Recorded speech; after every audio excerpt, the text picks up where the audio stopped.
Let's begin with the Daily Mail, Paul. Yes, the Daily Mail, Steve. Come for Suella and you come for us all. I think she speaks for us all there, don't they? Don't they, the Daily Mail?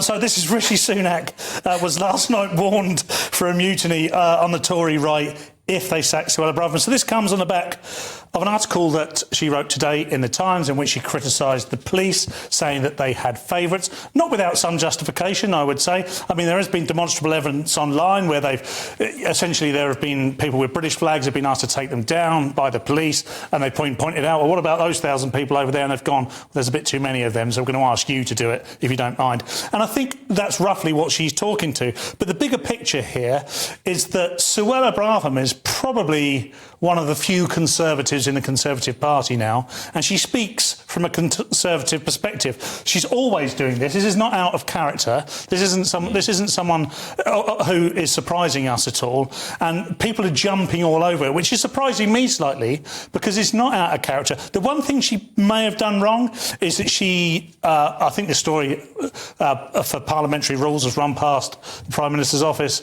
He didn't agree with the original wording, but the original wording got published. Yeah, and also, Cressida, how about this as just to throw some, balance and all of this in here?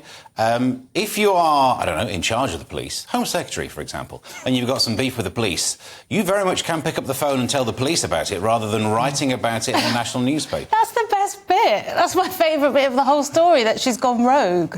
I think this is gonna do great things for her in the long term. The other thing, of course, is it's saying Rishi here's upset, but Rishi's not upset at all. Rishi would like to have the trousers to be able to say this sort of thing about the Met Police, because he essentially tried yesterday by saying, "Yeah, do what you like, but if it goes wrong, it's on you." Yeah. That was the same as what she's saying, except she was just more pointed and probably more accurate. Do you think she is trying to get fired? Loads of newspapers are kind of hinting at that somehow it would play in the long run, as you say, Cressida. Well, temporarily fired, just to come back as a massive legend. Has she gone Andrew Tate? Is that the idea? Come back as a massive legend. Well, I don't know, to bring out that. I mean, I just saw that clip on the news, Sadiq Khan blaming everything on her, saying her behaviour, she needs to think about what she's done. Her behaviour is causing, what did he call it, division between us. So really, is it Suella that we should be blaming for that? I mean, he says that in the same sentence as saying that everybody who's going to come on Sunday from the other side is EDL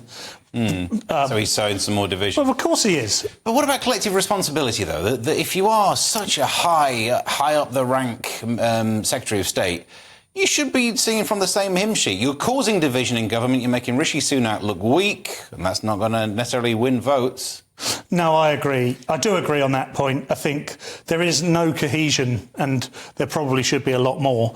There's always going to be that sort of tension between government and police, particularly in these situations when both can get the blame. And there's some posturing at the moment and some manoeuvring to make sure that if it does go slightly wrong on Sunday and Saturday, let's hope it doesn't, but if it does, then the government are going to just turn around and say, "We told you so." So reasonable, Paul. I know, but it'll never catch on.